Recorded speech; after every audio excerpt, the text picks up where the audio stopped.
À Bonn, en Allemagne, la COP23 a ouvert ce lundi 6 novembre sous la présidence des Fidji, petit État d'Océanie première victime du réchauffement climatique. Martin Meissner-Apsip, ils réitèrent leur appel. 25 ans après une première mise en garde d'une majorité de lauréats du prix Nobel, plus de 15 000 scientifiques de 184 pays lancent, dans une déclaration publiée ce lundi, un avertissement face au risque de déstabilisation de la planète faute d'action pour préserver l'environnement et les écosystèmes. Plus grand que à lire aussi vidéo.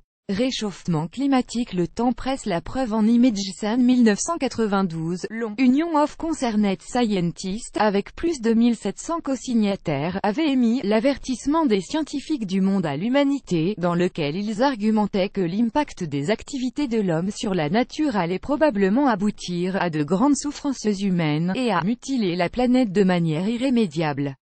Un quart de siècle plus tard, ces scientifiques revisitent la mise en garde initiale dans une tribune qu'ils qualifient de « deuxième avertissement ».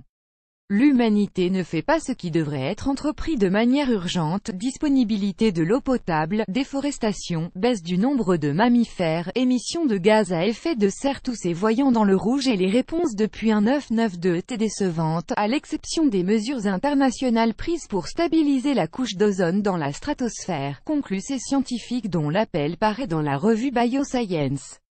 L'humanité ne fait pas ce qui devrait être entrepris de manière urgente pour sauvegarder la biosphère menacée, jugent les auteurs de cette déclaration. Ils estiment que la vaste majorité des menaces précédemment identifiées subsistent et que la plupart s'aggravent. Cependant, il est encore possible d'inverser ces tendances pour permettre aux écosystèmes de retrouver leur durabilité.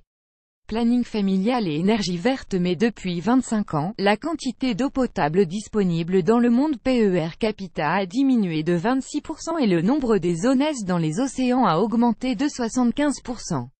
L'appel cite également la perte de près de 120,4 millions d'hectares de forêts convertis pour la plus grande partie en terres agricoles et un net accroissement des émissions de dioxyde de carbone CO2 et des températures moyennes du globe.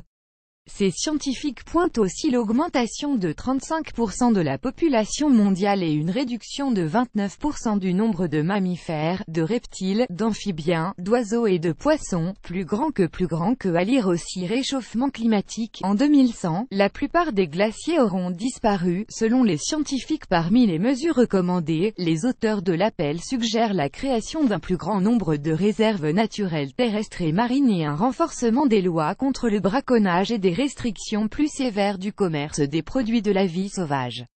Pour freiner la croissance démographique dans les pays en développement, ils préconisent une plus grande généralisation du planning familial et des programmes d'éducation des femmes.